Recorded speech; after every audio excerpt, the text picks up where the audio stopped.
Sa ulo ng mga balita sa Pangasinan. Karagdagang ambulansya ipinagkaloob ng NGCP sa probinsya ng Pangasinan.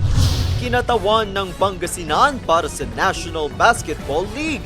Handa nang magpakitang gilas. At pagbibigay-pugay sa mga buntis sa Binalonan, idinaan sa beauty contest. Unang ratyada. Serbisyong pangkalusugan ang isa sa mga prioridad ni Pangasinan Governor Ramon Monmon V. Gico III sa ilalim ng kanyang administrasyon. Kaliwat kanan ng mga isinasagawang pag-iikot ng Giconsulta program na naghahatid ng libreng check-up, mga gamot at bitamina. Patuloy rin ang pagtatayo ng mga bagong ospital at pagdagdag ng mga makabagong kagamitan sa mga ospital. Sa patuloy na pagpapalakas ng serbisyong pangkalusugan sa probinsya, malaking tulong ang bagong ambulansya na handog ng National Grid Corporation of the Philippines o NGCP. Mas mapapabilis daw ang pagresponde sa mga emergency at magiging mas ligtas ang pagdadala ng mga pasyente sa mga pagamutan.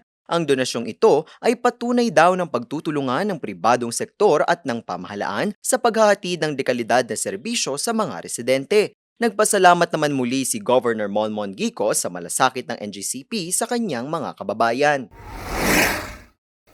Matapos magpakitang gilas ng mga manlalarong Pangasinense sa katatapos na Intertown Basketball Tournament, ang pagpapakita naman ng galing at talento sa naturang sports sa National Court ang susunod nilang target.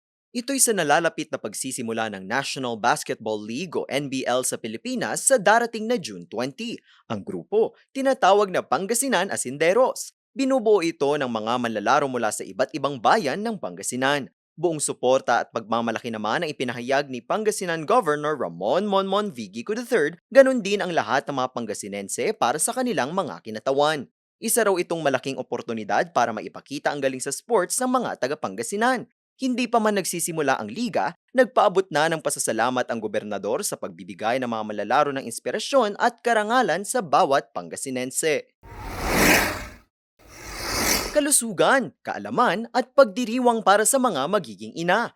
Ito ang target ng isinagawang Buntis Congress at Gandang Buntis 2026 ng Bayan ng Binalonan sa pangunguna ni Mayor Ramon R. G. Gico IV sa tulong ng Municipal Health Office at Rural Health Unit ng bayan. Paraan ito ng pagbibigay-pugay sa mga buntis at pagpapalawak ng kanilang kaalaman tungkol sa maternal health. Lumahok dito ang mga expectant mothers mula sa iba't ibang barangay. Tinalakay dito ang wastong pangangalaga sa kanilang mga sarili at sa mga batang kanilang dinadala. Nabigyan din sila ng mga bitamina na makatutulong para sa malusog at ligtas na pagbubuntis.